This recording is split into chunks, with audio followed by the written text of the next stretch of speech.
Alright, everyone. This is a video, a very opinionated, I shall say, pretty much facts video about which states I don't like and the ones that I do like. Okay, so now I've been traveling here and there for 22 years. I've been to every single state except for Hawaii. One thing that I've noticed through my travels is if you go to an area filled with drug addicts and drug dealers that have aged terribly, like if you go into a homeless shelter in that town, usually they'll either, for one, they won't serve, they serve unhealthy food, and or they joke about putting bad stuff in your food, and or they just straight up put bad stuff in your food. Okay, so now in that movie called Blow, that federal prison was in Danbury, Connecticut. I was in that homeless shelter in that town. I've never been to prison, but I've been to jails, psych wards, and state hospitals, locked up there and in those places. And so in that movie Blow, George says that he went into prison with a master's in marijuana and came out with a PhD in cocaine. I was at that shelter in Danbury, and that was a college on how to commit crimes. And so you had like washed up drug dealers there, you know what I'm saying? And so one time they put something bad in my food. I know they did because like all of a sudden I got real sick, and then I threw up. And then even when I threw up, the staff member at the shelter, when I threw up at the shelter, he wanted me to clean up the mess, which they were a cause of, you know what I'm saying? Okay, so that was in Connecticut, so we don't represent for Connecticut. Hell no. Okay, when I was in the state of Washington, in a town called Bellingham, Washington, which is by the Pacific Ocean and the Canadian border, I've been around that block about, I would say, around 3 times. And I think it was like every single time. I don't think they actually did this, at least that I could tell. But like every time I was around that block, there would be somebody that would joke about and or have their suspicions that somebody messed with that food. You know what I'm saying? And almost every single case, if not every single case, somebody joked about that. They had a smirk, like an evil smile on their face, as if it was fucking funny. And I know in British Columbia, Vancouver, British Columbia, Canada, that's where Mark Emery lived or was from or whatever. And he had this major marijuana seed bank company called Emery Seeds. His name is Mark Emery, and he eventually got 5 years in prison, and he served that time in America for selling those seeds. And so they're really into drugs back and forth across that Canadian border on both sides of it. And so we don't represent for Washington either. In Southern California, they would feed us like small portions of food, and then they would give us unhealthy food, and so like they gave us like unhealthy food, like sugary stuff, and being the fact that we didn't have much to eat, we would eat the sugary stuff too.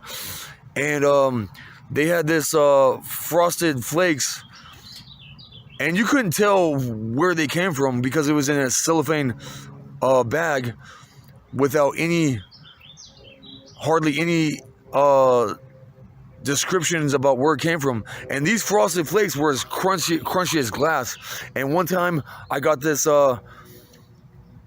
Frosted Flake stuck in between these two teeth, and I went to pick it out, and it chipped the inside of the inward tooth, and then that one corroded down to a stub, and then it corroded the inside of the outward tooth right there. This one that looks like a fang. You know what I'm saying? So we don't represent for California for that, and for other reasons. I've had some of the absolute worst shit ever happen to me only after coming to California. So we don't represent for California. California love? Hell no, we ain't down for California. So as that YouTube channel Legion of Men says, when people do you wrong, you say to yourself and everybody else in the whole world, next. Okay, so let's see here. In Kansas, in my hometown where I'm from, Wichita, Kansas, I've heard that they allow some inmates to serve the food, and they would like jack off in the food, you know, put bad stuff in the food. And then later, when I went to this Job Corps center in Flint Hills, Kansas, which is next to that college town, Manhattan, Kansas, there was this dude. You could tell he did drugs because his face looked like freaking like a meth lab fucking blew up in his face, and he talked about how when he was in jail or prison, I think it was in jail, in either Kansas City, Kansas, or Kansas City, Missouri, that they would put bad stuff in his food, and he would say that's why you got to eat your food. You got to eat food that's actually dry. Okay, and now let's talk about this town called Davenport, Iowa. That's where I heard, after I went there, there's this thing called eugenics, where they did some genetic experiment on people, on humans. And I don't know what experiment they did, but it must have gone haywire, because most everybody in that town looks weird. And I found this one book called, it's either Grain Brain and or Wheat Belly, which will tell you bagels are the absolute most unhealthy wheat product for you. And I think it's in the book called Wheat Belly and or the book called Grain Brain, which will tell you wheat in general is bad for 85% of the world's population. I know it's bad for blood type O's because of the gluten. Okay, and so there's different kinds of unhealthy kinds of bread.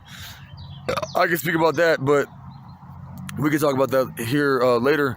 But I remember when I was at the homeless shelter in Davenport, Iowa, they had like a whole, and this is, I've been to many other shelters, and this is the only single one I've ever been to where I've seen. And this was not even coming from like a kitchen. This was bagels, not just bagels, but it was a pile of bagels. And they didn't even just serve this from like a designated sanitary place, like a cafeteria or kitchen. They had these bagels piled up on the countertop by this sink. Okay. And I can remember when I was in Boulder, Colorado, you know, they're into drug use and drug dealing, and so there's a fair share of people there that look aged terribly as well. And I went to this homeless shelter in Boulder that's like east or northeast of a little bit northeast of Boulder, and they just built it at the time. I heard it cost like $5 million for that thing to be built brand new. That was back in the day, like around, I don't know, 15 years ago, give or take. And they would let some of the residents serve the food there. And And so one time this resident that was serving food, he put soap in the food. And so for that reason, I don't represent for Colorado either. And here in this town that I'm in now, Salt Lake City, they put because I've taken like a few different kinds of mental health medications. They're called psychotropic medications. There's this one kind of medication called Zyprexa. This off-brand name of it, this off-brand medication of that kind is called olanzapine, and that's for anger. Okay, so now they thought that just because I didn't see them put this in the food that I was not keen to the situation. Like I wouldn't know about what they did, because I know how these medications affect you. Okay, Zyprexa and Haldol make you restless, and they make you want to pace. Okay, because I was in Montana locked up there, and they would pull the same ass shit. They would pull the same type of shit, and they would this is called narcissistic abuse and reactive abuse. So they would put me in an environment and tell these washed up like drug dealers and whatnot to try to get a rise out of me. This is also called reactive abuse. And so these people, they were sent by the authorities, were sent to get a reaction out of me, to get me angry. So then when I would get angry, they would justify it in their own mind, which is no justification. There's no justification trying to force anybody to take meds under any circumstances at all. And so they would send these people to get me angry, and then when I would react and get angry, then they would justify in their own mind, giving me a pill which is for anger, and then they would treat me like a guinea pig and see if it's working. And then they would try to, especially try to push my buttons after that to see if I would get angry after they gave me that pill for anger. So that's what they did here in Salt Lake City. They started playing annoying music at a high volume when we're eating lunch or dinner. And then I tell them to turn it down nicely, which is what assertiveness is, speaking any concern in a non-intimidating way. And then they just ignore me. And so I realized being nice didn't work, so I started to get rude with them, as that scene on Titanic goes. And then there's some overweight dude. We have an exchange of words back and forth, me and this overweight dude. And I've seen these people motherfuckers try to pick a fight with me before. These Cartmans off of South Park. And so me and him get into it verbally, and then this dude gets out of his seat. Motherfucker looks like he's got fucking Down syndrome or something. Starts to get in my face. He's being aggressive towards me. You know what I'm saying? And I know how to win any domestic violence situation that you throw at me. Even if I have to fight dirty, I'll straight up lie and I'll be vague, and I'll say, we had a verbal altercation. This dude was aggressive towards me, and so that's why I did what I did, whatever it was, back to him. Okay, so now I was on a light rail train going from Santa Monica, California to downtown LA on that light rail train, and some dude, some young buck starts making all kinds of noise, and I'm like, dude, shut the fuck up, man. And then I tell him, man, get the fuck out of here. And he gets off the train at the next stop. And then me and this one tall dude get into it. The police get called, and they show up, and they get both sides of the story. And I say, listen, man, this dude got out of his seat and hit my forearm, lightly on my forearm. And you can check the cameras. And they were like, well, we don't even check the cameras. So yeah, now at the homeless shelter, they do check cameras, from my experience, but anyway, so he gets up in my face. He won't back off, and he pushes the table. And so I fucking did this move that somebody did on me in jail. I put my right foot in behind his left leg, and put this cross up and shove him on his ass like a fucking ram. And so that's why we don't represent for Salt Lake City either. Bye for now.